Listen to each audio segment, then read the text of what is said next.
Howdy, folks. Welcome back to the Dusty Trails and Tall Tales podcast, where we celebrate the spirit of the Old West. I'm your host, Matthew, and today we're joined by Mr. James J. Griffin. He's an author of a long running series of Texas Ranger novels, a horseman, and a man who's devoted his life to honoring the Western Code. James, thanks for being here tonight. Thank you for having me on. Well, tell us a little about yourself. What draws you to writing? Go ahead. Tell us a little about yourself and what draws you to writing westerns. Well, I've been studying the Texas Rangers since I was a kid. When I was back in the 50s, Tales of the Texas Rangers was on, and they just fascinated me. And of course, I grew up when everybody watched westerns. I always wanted a horse, and during college, everything got away for a little bit, and then came back. I got my first horse way back when I was in college, and been riding ever since until my last one just passed away a couple of years ago. Just have always loved the West. People have me. I live in New England. Obviously, I live in New Hampshire. Always lived in New England, except for a short stint in San Diego.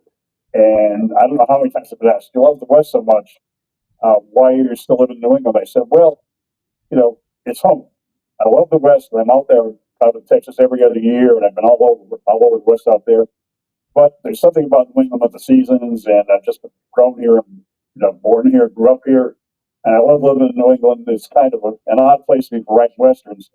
And how I actually get into writing is, you probably know the name James Reasoner. He asked me to do some research about horses for him. It took me about 10 minutes to do the research he needed done, and he kept telling me I should start writing westerns. And I kept saying, no, I can't write. He kept saying yes. I kept saying no. I finally said, I'll give it a try. Submitted a manuscript to one publisher who never got back to me until 3 years later. And by then I had self-published the doggone thing. And they said, we're going out of business anyway. So I just cut from there. And then I had another publisher, Condor, out of Lansing, Michigan. They picked up a couple of my books. And then Rough Edges Press with James and a few others. And now I'm with Dusty Saddles, which is not the same as your podcast, but it sounds the same. Yeah. What drew you to writing about Texas Rangers in particular?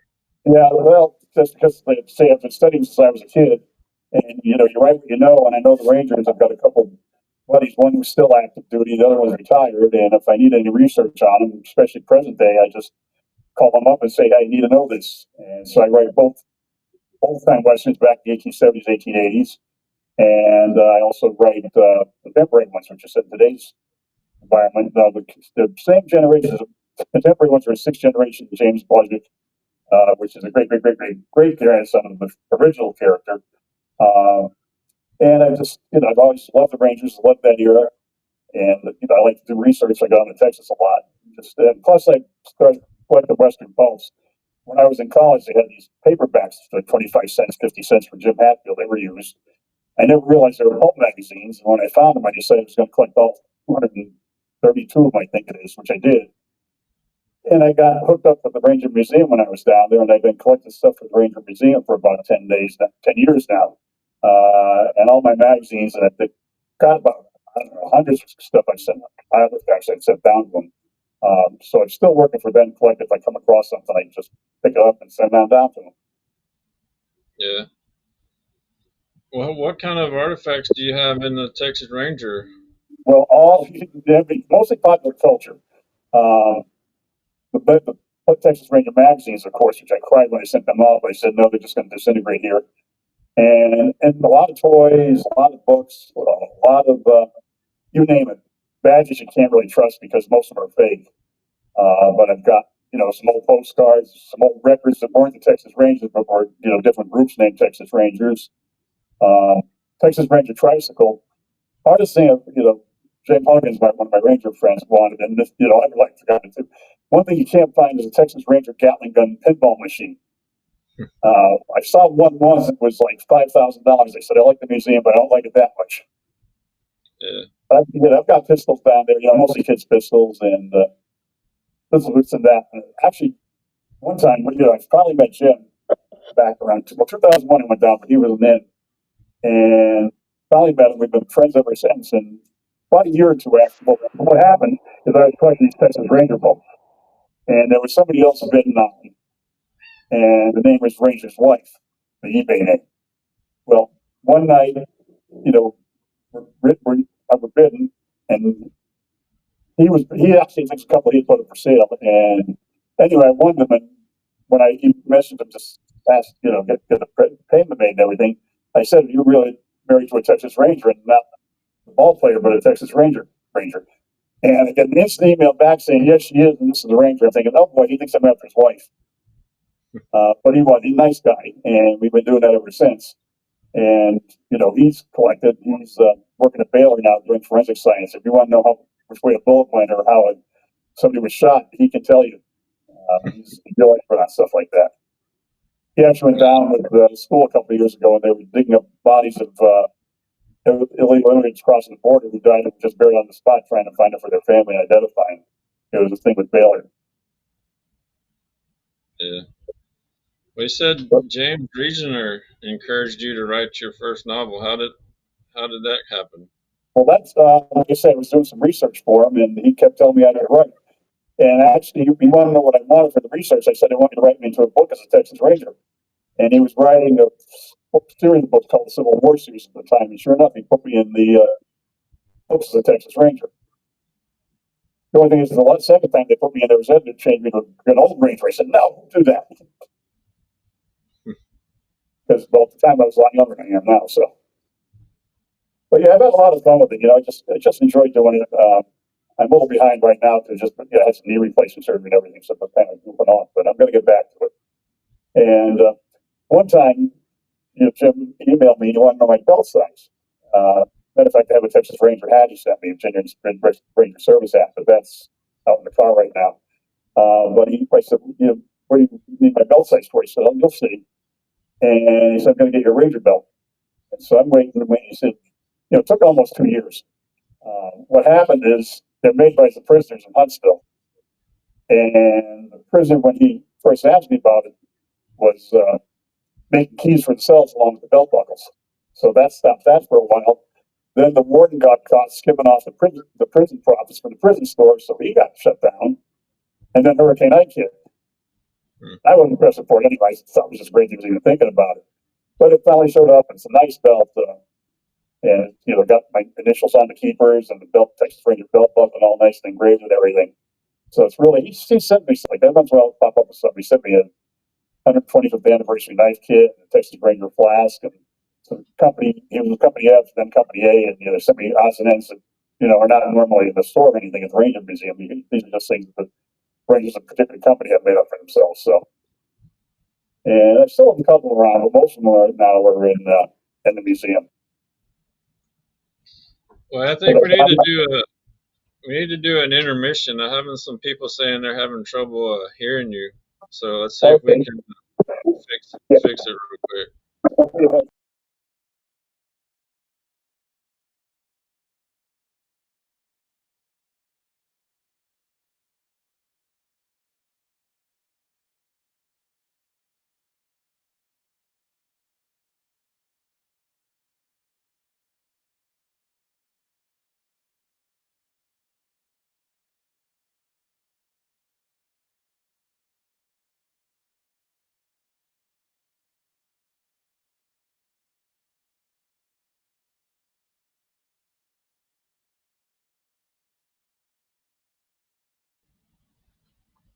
All right. How's that sound? Sounds good to me. How about down your end?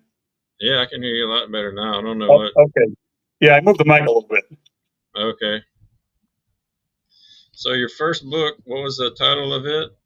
The original title was Death Rides Texas Pacific, which was later changed to Death Rides the Rails when it was picked up by a regular publisher name. I can't even think of them now who they are, but publisher out of Spain actually, and they Yeah. published under the title Death Rides the Rails. And that one's out of print. I got to find somebody to put it back in print again, but it's also 20 some years old. So it's at that point, really, I think everybody wants to see it has seen it anyway. Yeah. Well, what's your writing process like? Do you plot your books in advance, or do you just discover the story as you write? Yeah, they never know which way they're going. I have an idea in my head, and then, well, you have one book, Big Ben Death Trap, that was, meant to be a regular Western. It turned out being a young adult Western because it's just the way it turned out. It was a 14-year-old boy was a character. He ended up being as much of a main character as the Texas Ranger did. Yeah. And then my most popular books are the whole series. There's 12 of them called the Lone Star Ranger series. And these were written as a young adult, but I think more as many adults buy them as youngsters. And there's 12 of those. The main character in that one is Nate Stewart. He's a 14-year-old boy. He's orphaned when he was from Delaware. His family moved out to Texas. He didn't like it at all. Yeah. And when his ranch was attacked by outlaws, everybody died but Nate, and they left him for dead. And a patrol of Texas Rangers picked him up and eventually decided he wanted to stay in Texas and become a ranger. So he did. So it follows him from when he's 14 up to where he's 18, 19, 20, 21. By the time it's over, he's a regular Texas Ranger and commander of a troop, actually, sometimes. So it's an interesting story. I like to throw a lot of humor into books. So one of the reviewers on one of the books in Roundup magazine, WJ Roundup, and I forget what book it was now in the series, but he said, that I not only know the Texas Rangers and their procedures, but I also know how teenage boys think and act, which I thought was funny because I was not a typical teenage boy. I was a quiet one. But Yeah. that was nice praise right there. And they're still selling very well. They started in 2007, I guess, and they went through about 2014, 2015. I wrote them. Yeah. So, What but is they're it? Go ahead. no, I said they're like I say, there's 12 of them now, and I still check them once in a while on Amazon. It's like they're still up there in the 100 and something young adults. So I know they're doing well. That's I got good. a story about this too, which I like. I was at a fair down in Connecticut selling them, and it rained. It always rained on that fair. And I was inside, unfortunately, across with the bake booth, which is not the place to put me. Um, and these three boys came in. They were probably from like 12, 13 on down to like 8 or 9. And it was pouring rain. And the oldest one picked up the book, and he and his brothers were looking through it. And they've got their mother, and they said, "Mom, we want this book. We want to read it. It looks like it's an interesting book." And the mother takes it, and she's going, "Oh, I don't know. You guys never read. I don't want to waste the money on this book if you're not going to read it." And I wanted to strangle her and say, "Lady, you've got 3 preteen to teenage boys who want to read. Buy them a book. I don't care if you're buying mine, but buy these boys a book." Well, they won the argument. At that time, they had 3 books in the series out, and they bought all 3 of them. When I went back the next year, they bought the next 3 in the series that were out. So the boys won the argument. And I'm thinking, the last thing you want to do is discourage your kids from reading. Make sure you encourage them to read. Yeah. What does a typical writing day look like for you when Well, you're it writing? depends on whether I'm working or not. If I'm working, I'll write for a few hours after I have supper and that. If I have a day off, I'll usually take 4 or 5 hours. I don't write. No, I have more time to write now. Well, kind of bounces because my last horse died 4 years ago, and at that point I said, any other horse I would get would way outlive me, and wasn't even one I intended to get. He was rescued after my other one died. Turned out to be the best horse I ever owned. And Yeah. my horses are usually characters in the books. But now I don't have to go riding anymore. But I've got my birds who like to try to help me edit by jumping on the keyboard. So they kind of slow things up. But like you say, horses are a big part of my book because I've had horses since 1970. I've always loved them, and so every horse, my horse or the characters' horses, that I know peculiarities of horses. I know how crazy they can be and how fun they can be. So Yeah. pretty much every character in one of my stories, the horses are as much a part of the story as the characters are. Yeah. Do you ever have any of your characters' horses named after your Oh yeah, horses? all 4 of my horses. And Oh, it's really? amazing. It's amazing when you start writing a book how many people want to be written into a book as a character. I have more of my friends and relatives in my books, when you tell me, some of them want to say, well, I want to be an outlaw. I want to be a bad guy. And I'll say, you realize the bad guys will die in the end. They say, okay, we just want to be a bad guy. It's funny Are because there, one of my high school classmates, since Facebook, a lot of us catch up to each other. He had a grandson who's fought cancer for years since he was like 7 years old. He's, I think, probably about 15 or 16 now. And so far, he's finally beat it. But I told him, I said, you know what? Would it make AG happy if I made him a character in the book? So I threw him in the same series I'm talking about. He's one of the other Rangers in the Lone Star Ranger series. And yeah. it was exciting for him. Then Are there one publisher taught me to write in a couple children's books. And like I tell everybody, I said, I don't do the illustrations because if I did them, your 2-year-old child could draw a better picture than I could. So I said, no, I write the stories and the publisher gets the illustrators. Yeah. Well, do But you it's a write? lot of Pardon? Do you write with certain themes or messages that you include in your stories? Sometimes, oh yeah, the good guys pretty much always win. Obviously it's reality. I had some high school student once did a review out in Arkansas for his high school year library book, and he said, it's reality. He said, these are good stories, but the good guys don't always survive, like in the real world. Yes.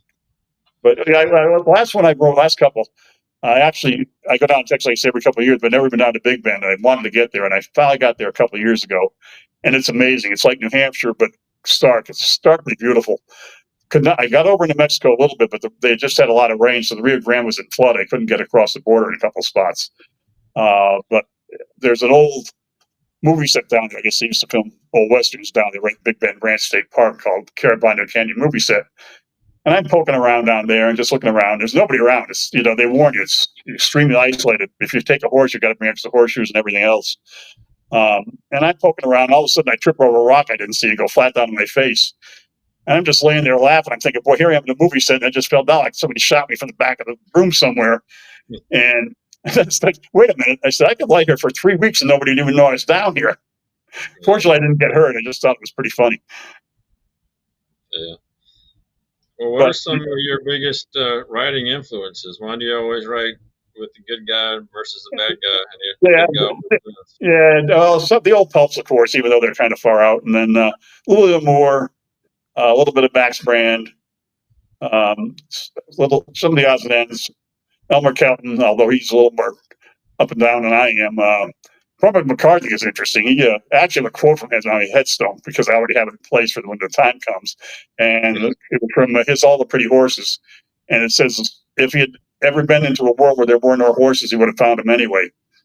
Yeah, But he's an interesting writer, and of course I love Lonesome Dove yeah, and McMurtry. But a lot of it's just going back to just what I remember as a kid, and it just you know go down. yeah, If I need research, you go down to the Ranger Museum or just call them up, or just call up Jim or Bruce, and they'll answer the questions I need answered. yeah. And I've I got actually had a question from Mike about Lonesome Dove.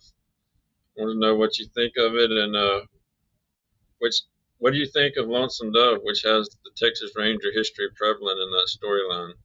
it's pretty good. It's a little bit off like everything in Hollywood. I was amazed at some of the things they showed with like.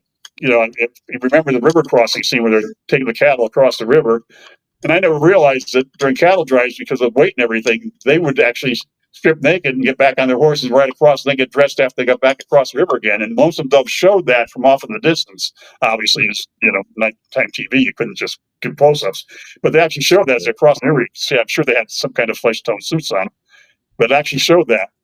So it's pretty accurate. I mean, on the fact that one of the Rangers turned out to be bad in the end, that's pretty realistic. A lot of the Rangers were outlaws before they turned, or the other way around. They were Rangers and they turned outlaws. So it was pretty realistic. I enjoyed it quite a lot, actually. Yeah. Are there any modern Western writers you read or admire? James Reasoner. Yeah, Um, I've read he's a one. lot of his. Problem is when you write, you a lot of times don't have time to read for yourself. Yeah, But like you said, I try to keep them realistic as I can, but they are fiction, so a lot of things happen that wouldn't necessarily happen. Like my contemporary series is kind of like a toned down Walker Texas Ranger. He gets away with stuff that probably shouldn't or couldn't, but he's not like Walker, who would have been in jail for police brutality in the first show that was on. It's interesting that James Reasoner actually wrote three books based on the series. So he had produced the series, asked him to write them, and then he wrote three of them. yeah. And he wrote What? a Texas Ranger series too, called the Cody. I can't remember his first name, but it's Cody somebody. It's a series of 10 books that James wrote that are pretty good. Actually, they're Yeah, excellent. But those were set back in the 1870s. yeah. Uh, Pretty much all of his work's excellent. yeah, yeah. I was just back in Atlanta when I was last trip to Texas, and there's a couple of my stories are set there. One of the kids' books and one of the regular westerns, the contemporary westerns. The Solano Railroad Hotel was there, and I stayed there. It was supposedly haunted, and I believe it because I heard the ghost at 2:30 in the morning. Even the desk clerk goes home. And I went back there last time, and they've turned it. They have new owners. They took it was just all the last original standing river hotel in Texas. And up to the 1920s, if you wanted to go past there, you had to take a stagecoach or a horse. There were no roads past it. And the new owners turned it into a snooty, trendy bed and breakfast for weddings. So they took all the old furniture out and redid all the rooms. And it's just one big fancy, kind of like ballroom now rather than what it used to be, which Yeah. was kind of disappointing because it was the last one left. Well, you've done a lot of traveling to different Western places, haven't you? What's Yeah. your favorite place? I love Tombstone. Yeah. Love Deadwood. Of course, pretty much anywhere in Texas, although I go out to Texas, I got to say, I always kid my friends down in Texas, if we were as flat up here in New Hampshire as most of Texas is, we'd be bigger. Because, Yeah. Texas has its beautiful spots. Love the hill country. Love San Antonio. If I had to name my favorite city in Texas, it would definitely be San Antonio. Yeah. Go down. James is just outside of Fort Worth. My one Ranger buddy's in Centerville. The other one's up in. He moved. He left the Rangers actually. He's now working for the internal investigations out of Austin, but he still lives outside of Dallas. And but I like, Big Bend. I like when you get past the East Texas that looks so much like Louisiana. Not that I like Louisiana. It's hot, humid. But I get past the West Texas, and outward looks like the West. East Texas looks like almost here, except the trees are different. The land is more rolling than hilly. But you get out to West Texas, you really feel like you're in the West. I also love Arizona, um, New Mexico, parts of New Mexico, and of course Jacksonville. Well, I shouldn't say Jacksonville because that's gotten really snooty now. But Yellowstone, Western Montana, any of those places where you got the Rocky Mountains, which were a surprise to me because the first time I drove out there, I was moving to San Diego, and I had a 65 Impala. This was 1973, and I was hauling a horse trailer with a 65 Impala, my horse on one side and the furniture on the other. My dad, my kid brother, was only 9 at the time, decided they were going to come with me. And we get out to Colorado. No, we took the southern route because it was wintertime, and I had the horse trailer. We got out there, and even when we got to Colorado a few trips later, it's like, why aren't these mountains look higher? They're supposed to be 14,000 feet high. Then you realize when you get to Denver, you're already 5,000 feet up. Yeah. So the mountains that you think are 14,000 feet high, they're still only about 6 or 7,000 feet above you. Yeah.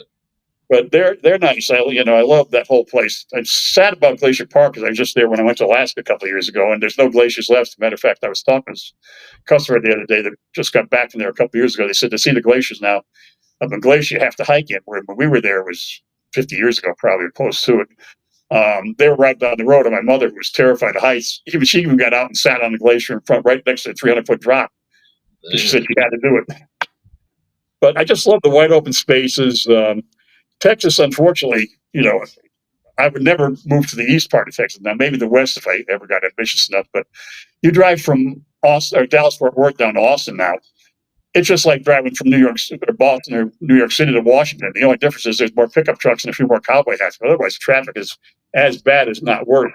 So what I learned to do about 10, 15 years ago, I don't take the interstates. Once I get down to Dallas, I take the back roads. The speed limit is almost as much, except when you come to a small town. And you see so much more. Yeah. I've been in little tiny towns, and everybody's friendly when you get off in these little small towns, and stopped at more libraries, and they take a book or two. So it's much more fun to get off the interstate in Texas. Because like I say, you drive anywhere in the east half of Texas, and it's just traffic, traffic, traffic. And I got Oh away yeah. from that when I moved up here to New Hampshire. Our nearest interstate's over in Vermont, 15 miles away from where I am. Given my choice, we could go back to horseback as far as I'm concerned. Yeah. Uh, yeah, my last two, especially, but Yankee especially, the last one I had, we'd go on railroad tracks with trains coming. We'd go under bridges. We'd go in the ocean. We'd go to drive ups. I used to drive down from where he was at downtown here to downtown Keene. It's about a 7 mile ride one way, and we would come to where the trail ended. We're going over the bridge. There's this. They built a couple pedestrian bridges, and they go way up over the bypass that goes around town. And the first time I looked, I said, I don't know if he's going to do this or not, because as far as I know, I'm the first and only person to ever go over that bridge on a horse. He just got up there and said, "Oh, let's stop, look around." He was watching traffic underneath. There was a nice breeze. It was a warm day. And then we went to the Walgreens to pick my prescriptions. And, you go through the drive up and people, what's that? When they say I'm a horseman, yeah, I've worked for the Connecticut State Horse Patrol for a while to volunteer, and I've put a couple hundred hours on every summer just patrolling the trails for them. I Yeah. used to ride 8, 9 hours a day. Now I could maybe do one or two because of my knees. Yeah. Yeah, Well, was that you or what said I something? go ahead. I'm hearing hello somewhere in there. I was going to ask you, with all of your travels, have you ever written about any place you've traveled to, worked it into your Texas Ranger novels or anything? Pretty much most of them. Pretty much most of them. That's one reason I wanted to get the Big Bend and it paid off because I went horseback riding down there. So I was able to write one scene where there was an ambush. I was able to write the whole canyon in there. And a good part of the story takes place up at the McDonald Observatory. And another writer, Vicki Rose, is a real Texas writer. I admire her work too. Um, she happened to get the book review for Roundup, and she said, his authentic, you can tell he knows his Rangers and he knows his Texas landscape. And if you enjoy West Texas or the Rangers, you'll enjoy the authenticity of this book. And I thought that was the highest praise I could ever get. Yeah. But So I did what it do you? principally. Matter of fact, when I moved to San Diego, we stopped in Midland for the night and put Yankee up. And the people they wanted to give my brother a puppy, but they weren't old enough yet because I was taking the dog with me. And they said, "You want to ride for a little bit?" I said, "Yeah." I said, "I'm sure Sam, that was my horse, my first horse, would appreciate stretching his legs after 3 days in the trailer, getting out of the barn, and that's it." So we're riding around. I finally looked at them because I'm from where there's ocean, and I finally looked at the people I was riding with. I said, "Where's the beach?" They said, "What do you mean where's the beach?" I said, "We just rode for about 4 miles of sand. There's got to be a beach around here somewhere." And they said, "No beach, just oil." And that's an interesting What do you? place to stop. The Permian Basin Petroleum Museum in Midland. That's a really interesting spot to check out and explore. Uh, And of course, the Texas Ranger Museum, if you want to see my stuff, you over there. And, I have a lifetime pass for myself and 4 guests. So if anybody's going that I know, I just tell them, call me up and I'll call the museum. Now, the director just retired, but as far as I know, my pass is still good and I can still send my friends over there and they don't have to pay to get in. uh, But what if do you you want to know think history, makes a great Western story? pardon? So what do you think makes a great Western story in A lot your of eyes? action. A lot of action. There's nothing I hate worse than one of these talky westerns. And I grew up with humor, and I'm a fan of bad puns. So if you read my stories, you'll like bad puns. You're going to be growing a lot. Yeah. And what's unique about mine? Most of my characters, there's a couple who aren't, but most of my main characters, even back in the 1870s, they're family men. They don't usually curse, they don't drink, they don't smoke, they don't chase women, but they do play cards. They've all got the bad habit of playing poker, but they're all married family men. Most of them have kids, which is kind of unique. It's I try to bring in some of the people of the West that you don't usually get in there. The women that are working hard and the honest people. Um, but they're very traditional Western, so you get a lot of action and shooting and fighting, and the good guys don't always come out without being hurt or killed, even. But that's the way it was. A lot of you read the history of the Rangers. It's amazing how many they have a list of how many they know died in action. It's well over. I think it's close to a couple hundred anyway. Yeah. You've said you don't write anti-heroes. What's your view on that and why?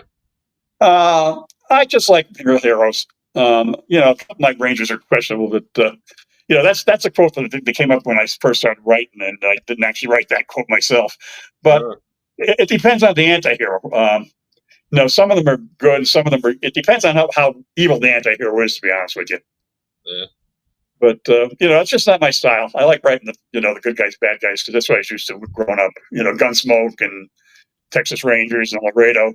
I love Laredo, the series of Laredo, because they were kind of goofy Rangers, but they always, were the good guys, just a little on yeah. the goofy side. How do you see the role of morality and justice in your stories? They always triumph, pretty much, even if evil could try. Now, and I do have to be honest, I do write in, especially the contemporary ones, it does bring up the history of the Rangers in the past. They did an awful lot of bad things. And like I point out to people, as has been said before, they had to be as rough as the men they were fighting at the time. But there were a lot of, especially during World War I, when they had the Pulverner massacre, and the Rangers did a lot of them were recruited just because they're as bad as the men they were fighting. So the Rangers have a very checkered history. Unfortunately, history's gone one way to the other. It was, it used to be all white men good, Texas Rangers good, all lawmen good. Then it swung to, all white men bad, all Texas Rangers bad, all lawmen bad, all Indians good. That drives me crazy because they do the indigenous people thing up here instead of Columbus Day. I say, look, Columbus was a very flawed character. There's no denying that. But the way you're bringing up the Native American indigenous now, they were not all vegetable eating, flower loving hippie flower children. These Indians were born with each other long before the white men ever got here. And that's just the history of the world. People don't realize that the Lakota and all the other groups that came known as the Sioux were actually up in Minnesota and that, and they moved out when they were, I think they were forced out by some Canadian tribes. I can't remember the exact history now. But then they forced the Comanches out of the northern plains, and the Comanches went down to the southern plains and forced the Apaches out of Texas into New Mexico. So it's the history of the world. I mean, it goes all the way back to Adam and Eve, basically. The Tonkawas in Texas were peace-loving Indians. They became allies of the Texas Rangers, and then the whites forced them out anyway. The Karankawas in Texas were cannibals. They would eat whoever they killed. So it's the bad guys, good guys, but every group has bad, every group has good. One of my main characters, real hero in the Nate Stewart series, is Percy Leaking Buck, and he was a Tonkawa scout, and he had a main role in the books, which you didn't see in the old movies or TV shows. So there's Indians in my books. There's blacks in my books. I wrote one book. A friend of mine from work, she retired. Her son bought a couple of my books and liked them. Said, "You know what? I'll write Adrian into one of my books." And I came up with this concept. The book is called "Fight for Freedom," and it's based on the black freed slaves and freedmen who moved out west. Most of them went to Kansas, but I moved them down to Texas, close to San Angelo, and they. So my main character was assigned to help them get over there. And this is one of my more action-packed books. It's very realistic. There's one of the Rangers, one of the little settlers, little 8-year-old boy, became best friends after a while. They were actually, they were both killed in a boar attack. So it's a pretty tough book. I brought in, the dates are wrong because she didn't come on until later, but I can't think of the name of the brothel down in San Angelo now. It's Miss somebody or other, which just slipped right out of my head. But I brought that in there, and one of the Rangers ended up dying in that place. So it's one of the more realistic and a little bit rougher books than a lot of my books. Yeah. Why do you think the Western genre still matters today? Boy, I used to think it did, but now it's getting fading. It seems to be fading more and more away. I know Western writers are pushing more toward contemporary stuff now. But I still have people. It's amazing. It's probably, I'll be at a book sale, and all of a sudden, this little 8 or 9-year-old kid will come up. I just had the last fair I was at, which is right here in town. Parents told their kids pick out a book, and I figured they'd go. I was showing them, these are the young adult books, these are the kids' books, these are the picture books, and the 3 kids picked up adult books. And I said, no, they pick out the book they want. And think, okay, I'm not going to turn them down. I'll sign the books. But I thought that, these kids were no more than the youngest one. I think was like 7 years old. They were picking up the adult books. I said, okay, if you really want them to have them, I'm not going to object. You're the parents. Yeah. But the thing with Fight for Freedom, too, is we wanted to put Adrian's face on the cover, the black man on the cover.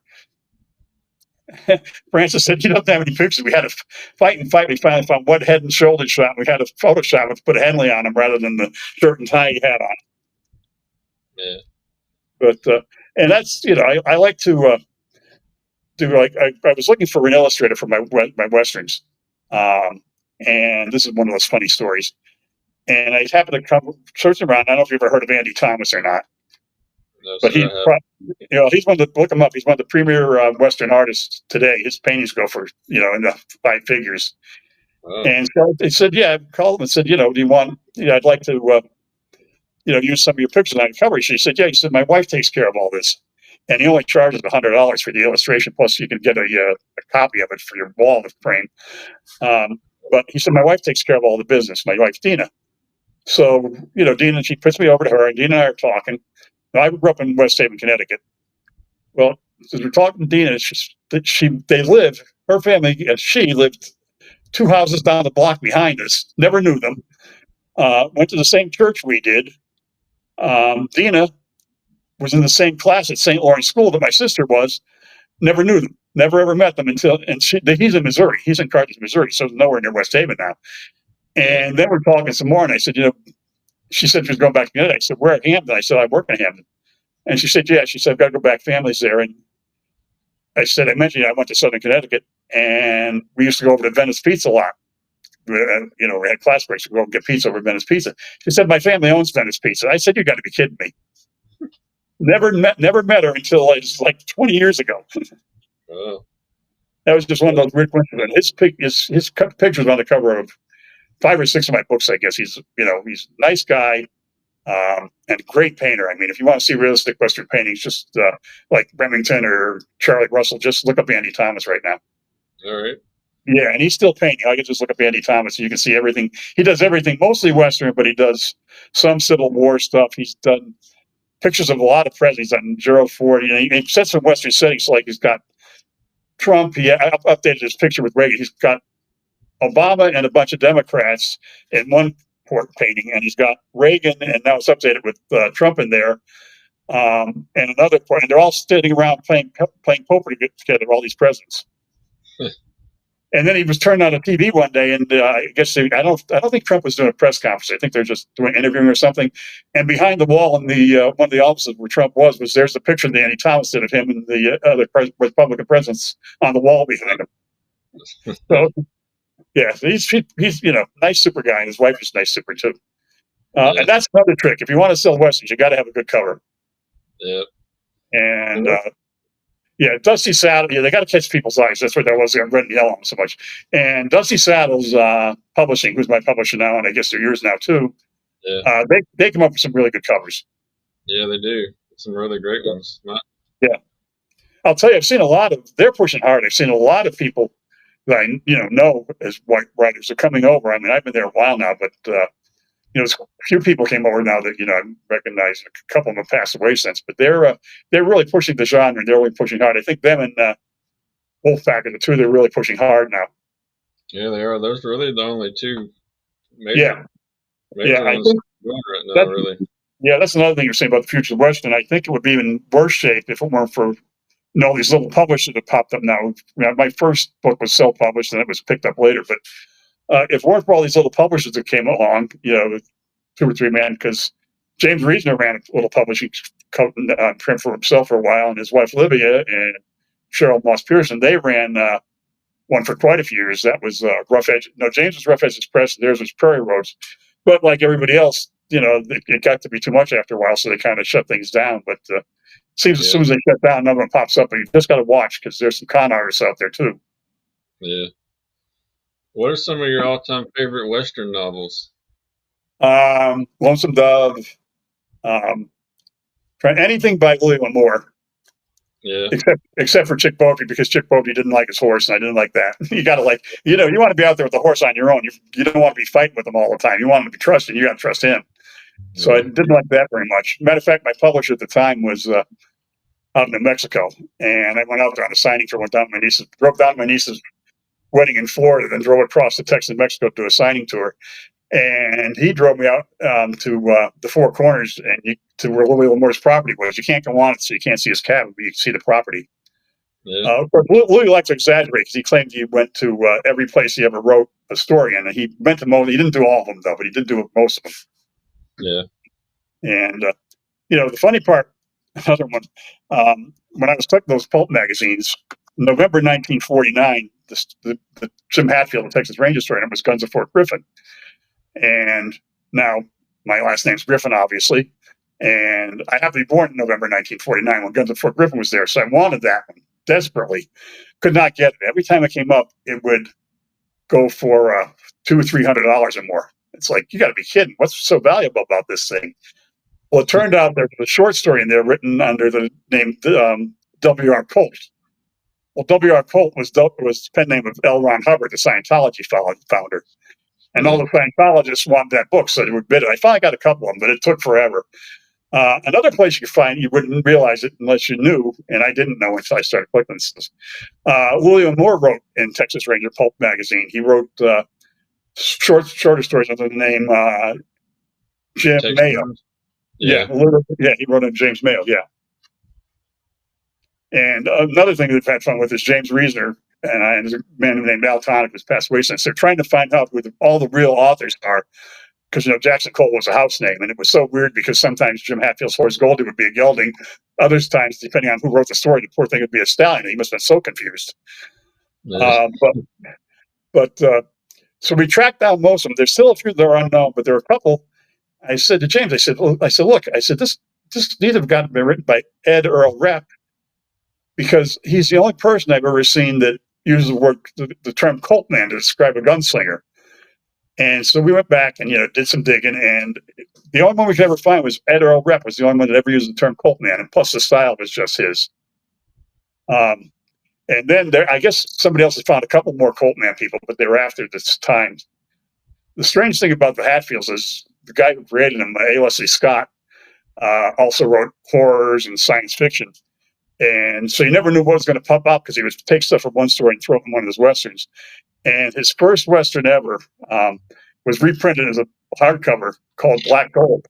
And he added a whole section of where Jim Hatfield had to swim through a cave filled with phosphorescent crabs. It was actually from one of his other stories he threw in there. Just because I guess they wanted to extend. They'll throw in some phosphorescent crabs. They live in Texas all the time. But Yeah. the pulp, they were great. I mean, but you had to take them with a grain of salt, especially. Yeah. But at the time, Speaking of Louis L'Amour, did you see they're making Flint into a movie now? I heard that. Yeah, I heard that. And this Yeah, is going to be my controversial statement. The one movie, if you're going to ask which movies I hate, the one movie I can't stand, besides The Last Lone Ranger, I nearly walked out on that with Johnny Depp. The man should have been shot before he ever started that movie. I can't stand True Grit.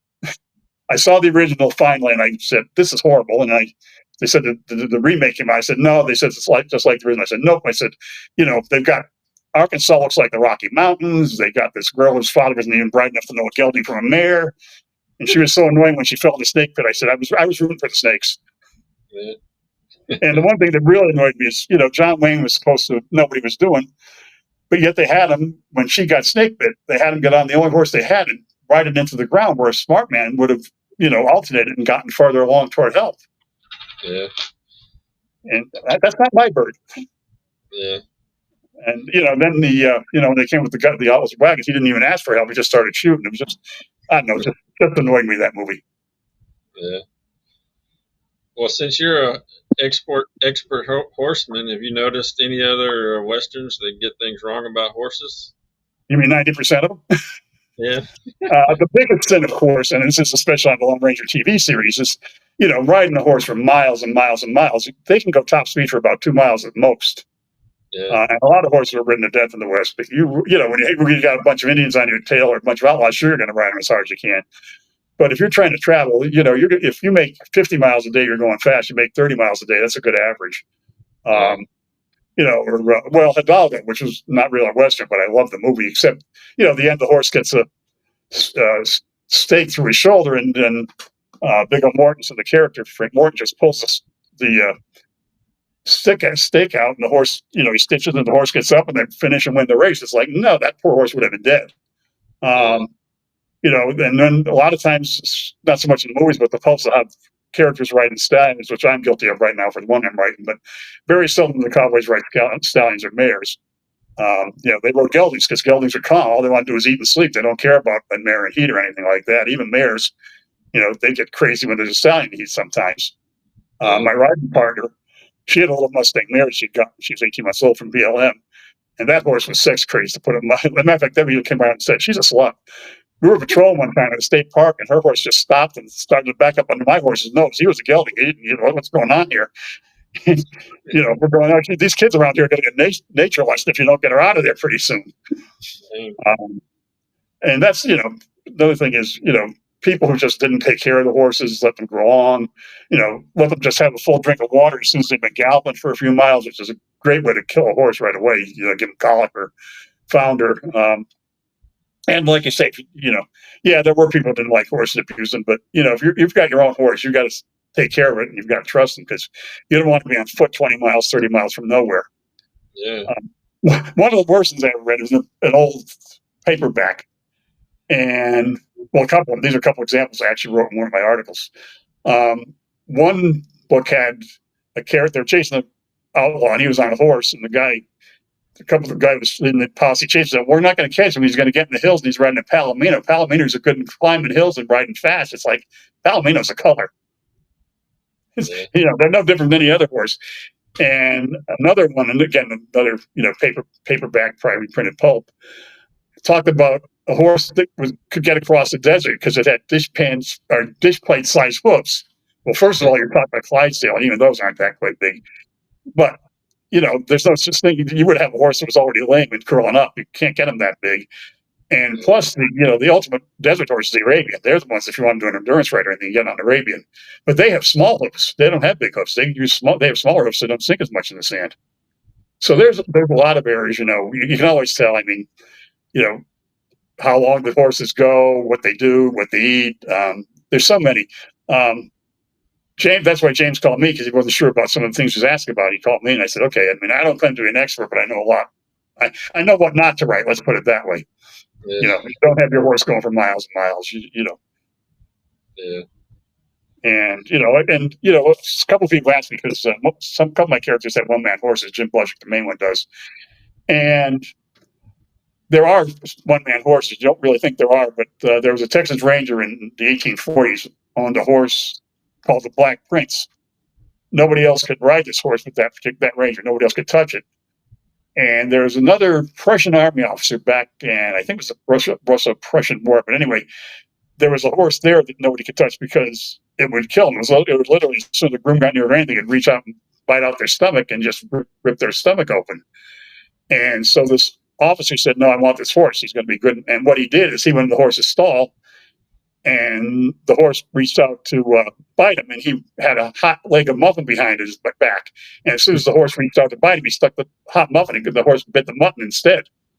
And ever since then, the horse let him ride him.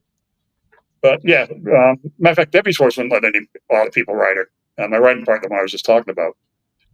Whereas my horse was like, get on, I was at a park one time. There's one lady, she was Hispanic, and she wanted to put a little 3-year-old on Yankee.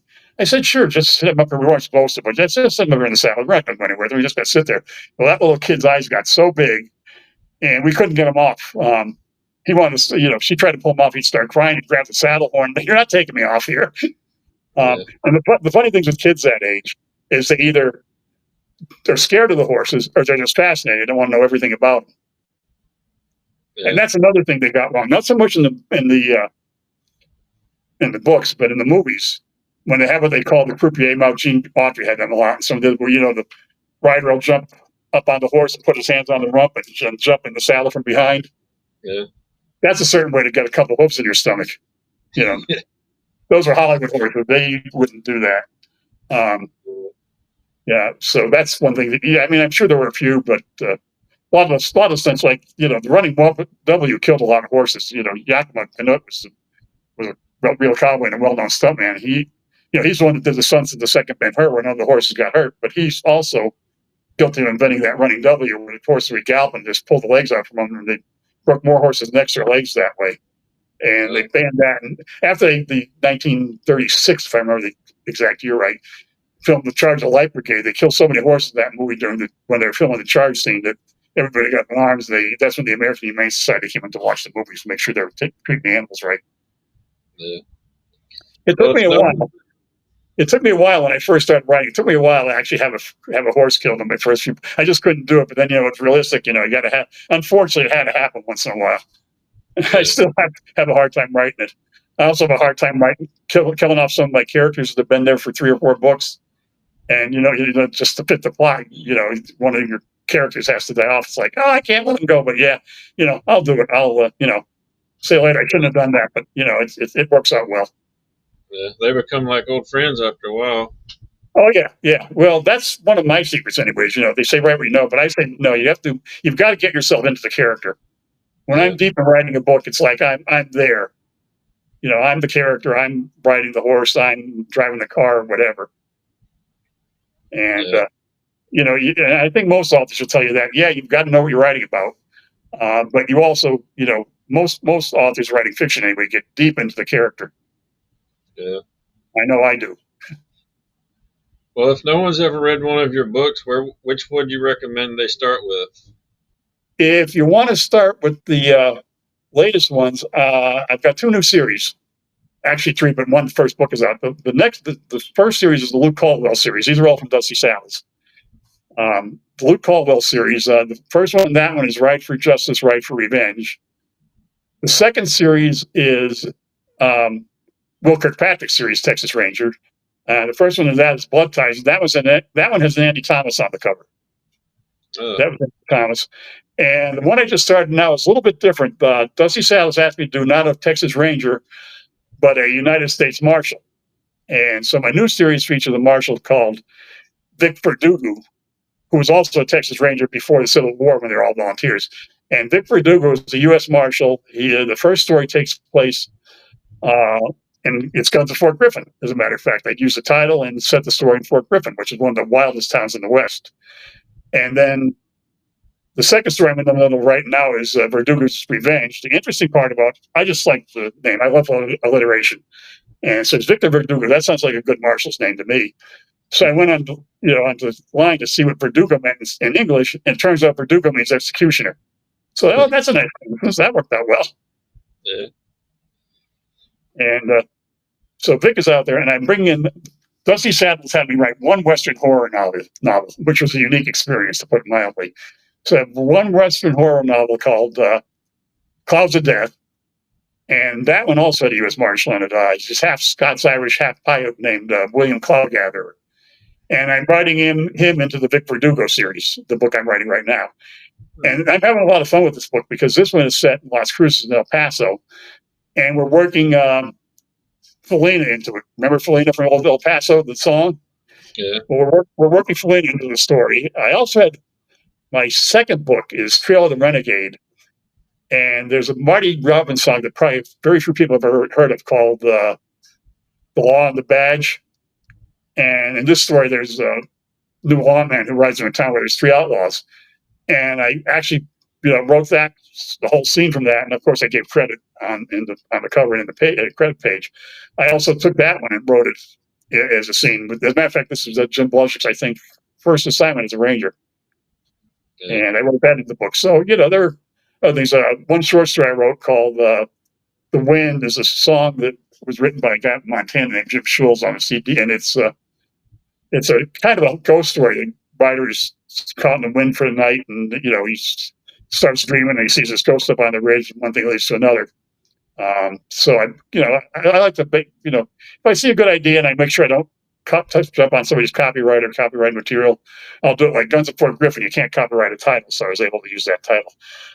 Another interesting person, if you want to, he does contemporary westerns and westerns of the past, but he's a real good singer songwriter. Is Mike Blakely out of Texas. Get a hold of his CD. Is this Best of the Rest? I think it is. But he has some songs in there. One of them is called Soyuz Cimarron, which is about an Indian and Sand Creek massacre. He's got another one, the White Buffalo, where the main character in the song is chasing down the last white buffalo. He's a great storyteller in song. What do you hope readers take away from your stories? A lot of them like Jim Blodgett. They kind of grew into him because he's been my long character. But what I hear most is they just like, a lot of my stories don't have much cursing in them. The contemporary, I have a little more in there just because. But there's never, you'll never find an F-bomb or anything like that in my stories. Very mild. And so just to make the dialogue realistic, you have to throw it in there. And I resisted that for a long time, but unfortunately, that's the way things are today. But they like the family aspect of it because, as I say, most of my characters are family men. My first contemporary one, Texas Jeopardy, and that's, like I say, sixth generation. That's great grandson of the original Jim Blodgett. I had him. He's kind of like an old West cowboy in Texas Rangers today. I had his wife and mother in the car with his infant son, and they had some drug dealers chasing them. They thought it was his car, and his wife's just driving and keep him running. And then the mother turns around, she grabs her .38 pistol and just starts shooting out the back window and shoots out the windshield of people chasing him. I like to bring them in because so many the older stories you can't do as much, but the contemporary ones you can really work with the women in the stories. Yeah. What advice would you give to someone wanting to write traditional westerns today? Two things. Make sure you know horses, because that's my pet peeve. Make sure you know horses. If you don't, there's plenty of places to find out about it. You can always send me an email. Get things right. Look at the if it's not like the old 50 years ago or 40 years ago when you couldn't look at things. Now, if you want to see what someplace looks like when you're writing, just go on Google. go on Google Maps and hit Street View, and you got right there. You can see exactly what the I mean, it's not as good as getting out there and riding around it. But I went to Monument Valley, which most people think is in Arizona, but most of it's in the Navajo Nation, and it's on the Utah side of the border. Got to get in the room there where John Wayne stayed when they were filming Stagecoach. That was a neat experience. Wow. Yeah, it's still there, and that is beautiful. But yeah, make sure you don't do things like having horses gallop for miles and miles. Make your characters realistic. I mean, yeah, mine are a little bit on the heroic side, but they still have their flaws. You've got to have flaws in every character. Yeah. But just enjoy it. Come up with the character you like. Whether it's a lot of, I got to admit, a lot of what I write in my books would be me if I was there 100 years. I always said I was born 152 years too late in the wrong side of the country. So a lot of Jim Bludnick of a lot of what I would have been. And if you can do that, that's great. If you can get yourself into the character, and if you can take some aspects of your own life, whether you've ever done anything or not, just write it. Oh, and one other thing, make sure you get the guns right, because that's what the readers will pick up faster than anything. Yeah. Because I do not know guns. I go down. I've got a friend, Carl Wren, down in Texas, who has a shooting range, and he does trains people how to shoot and does some training for the police departments down there. And if I have a question about a gun, I ask him. But if you don't know guns, just stick with the basics. Stick with, he had a pistol, he had a Colt Peacemaker. Because what people don't realize, I didn't, is the cartridge pistol didn't really come around until after the 1870s. There were a few around. Smith and Wesson remember them first, because they got the Colt patent before Colt did. But most of the pistols up until the Civil War were cap and ball. And a lot of the rifles until Henry came out were muskets. And you see it all, especially in the movies. You look at a gun, it's like that gun wasn't around for another 20 years. But I'll admit it, I'm no expert on guns. So if I have a question about it, I'll just say he had a rifle, or just had a Winchester. Yeah. Or if I really need the details on it, I'll call up Carl and say, "Hey, Carl, what kind of gun would you have been using?" And you don't see too much of the, people don't realize too, if they're into a wagon train scene, and most of the animals that pulled wagon trains were oxen, because they were slower than horses, but they're a lot sturdier than horses or mules. They can handle more. And most of the people in the wagon trains walked most of the way, because it was less weight on the wagons. Yeah. And of course, those scenes where they're throwing furniture out on the wagons is very realistic, because people from the East wanted to bring everything with them. Yeah. And I'm as guilty as anybody. When I downsized, when I moved to this place, and downsized from my big place, I took more stuff with me. I'm still trying to clear out. Yeah. What's the best place for someone to go to find your work? I have a website, www.jamesjgriffin.net, or just go to Amazon. And you can usually order them at Barnes & Noble. A lot of Barnes & Noble doesn't have them in the store, but they do have them. You can order them. And there's a couple. Texas Ranger Museum has some. I don't know what they've got left. I haven't been down there lately. But you can order them. Like I say, Amazon, of course, has them all. And if anybody's interested in audiobooks, this is fun too. A couple of months ago, I had an email out of nowhere from Amazon saying a lot of your books are qualified to be our beta test of audiobooks. Just submit them, just sign them up. They'll be out there. They don't cost you anything, because it's a test. Well, everyone they offered, I set up, and the audio voice is really good. I thought it'd be just a flat, dull monotone. Yeah, it's got trouble with some of the words. It's good with Spanish. Not so good with Jim Bludnick's last name. It keeps changing. But they do. It's a lot of inflections. It's actually pretty good. It's better than some of the actual live audiobooks I've heard. Yeah. Well, And yeah, so they're on Amazon, and so you get them right off Amazon. The audiobook, they're on Amazon Audible. And I also have large print, and that happened. That was out of the blue thing too. I got an email one day from Centerpoint Large Print over my neighboring state, Maine, and they said, "We want to take your Western catalog and reprint them on a large print. Would you mind?" I mind? No, heck, that's where I make the most money. And there's no work. You just take the book I've already written, reprint it in large print, and I got a royalty check in November. Yeah. And of course, let's face it, the Western people reading the Western genre, still a lot of us are older, and the eyesight isn't what it used to be. Yeah, but no, there's always going to be a market, the niche market, if nothing else, for them. Because, like I said, I've seen more young. When I'm out selling them, I'll be pleasantly surprised. I'll have a teenager come up, or a young man, or even a young woman, and they'll pick it up and they want it. And they say, well, nobody get more of these. I have one picture was taken at a fair, and it was a young married couple. They just got married, and they walked up, and I'm thinking, okay, these are just, people just looking. And they walked away with 4 books. Each one of Oh, them wanted 2. So hmm, the market's out there. Unfortunately, I'm not a good marketer, and I'm the first one to admit I'm a terrible marketer. But if you and that's the other thing you got to keep in mind. If you're going to write a Western, any book, particularly these days, the publishers aren't doing much publicizing unless you're like Stephen King or James Patterson. yeah, But if you're going to write a book, as one person told me, write it for fun, and if you get money, it's a bonus. But if you're yeah, going to write a book, you've got to remember that you've got to you've got to market it yourself. You've got to get it out there. One yeah, nice Barnes and Noble's making a big comeback. They're opening 60 new stores this year, and they're opening one right here in Keene, New Hampshire. And one of their managers happened to be at Cheshire Horse, which is my tax shop where I go, and I always do a book sale down there every year. And she said, "We're going to bring it down to our stores in Massachusetts." And I asked her, I said, I used to do Borders in Keene, but they went out. She said, "Yeah, we looked at Keene, but the market's not good." Well, she was keeping a secret. They're opening one. And if you have a Barnes and Noble anywhere where you live, go in there and ask for either the manager or the marketing manager, and they will usually have an author signing for you. They might not buy any of your books, but they'll take them in for the day and have you sign them. Whatever you sell, they'll pay you for them. yeah, And the store here, they're setting up a local authors table. So besides the books I sold when I had my first signing there, and I'm going back in October because they have a couple of New Hampshire mysteries I've written. Um, the store is setting up a local authors table. Besides the books I sold, they also took 5 to their authors table, local hmm, authors. So that's one market. Of course, Amazon. I don't understand Amazon because you get so many people yeah, that have like thousands of reviews you've never heard of, but there's a lot of people out there that pay for reviews, yeah, and you pay them, they'll write a couple hundred reviews. So that's cheating as far as I'm concerned. If somebody's just taking the back of your book and say, "Oh yeah, great book," and 5 yeah. stars. But Well, no, that, my biggest word, if you're going to write books, have fun, have fun. yeah, A lot of work, and make sure you edit. Good advice from James Reasoner again. Going back to him, when you finish your book, and I try to prove mine as much as I can as I go along.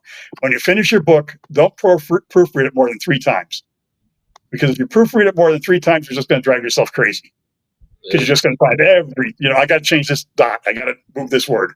So even if they're, just proofread it 3 times, and if you have somebody who's willing to proofread it and show you the errors, because a lot of people go to their friends, "Oh, this is perfect." They skim over the errors because they don't want to hurt their friends' feelings. If you can get somebody who's willing to proofread it for you after you're done, have that done, because they will usually pick up things. I mean, I've seen books I've written, and you go through it. And the problem is your mind sees what your eyes aren't seeing. Your eyes might see the word, but your mind translates to the word you thought you put in there. yeah, They say, "Wait a minute, I took that out," and it turns out you didn't. And yeah, that's one thing I will say. Where Dusty Saddles has made a big change. They didn't used to edit the books very much. Now they've got a couple really good editors. And one of my editor said, I talked to them, and he said, yeah, they're pushing books out like crazy, but a lot of them were, out there. People come back saying, what happened? There's so many errors in this book. So yeah, now Dusty Saddle says, "Lauren, you've got to edit them, no yeah, matter what the author says." yeah, Because the author can say, "You can't do that." "Oh, yes, we can if you want us to publish your book." yeah. As you Well, know, the authors are kind of at the bottom of the list. You got the editors, the illustrators, the proofreader. Okay, here's the author. Here you go. yeah, But I know you're right, and I know you were in one of the series I was with, the Wolf Creek series, yeah, and I'm sure you enjoy writing. yeah, And thank you for inviting me to your podcast, because I could never figure out how to do a podcast.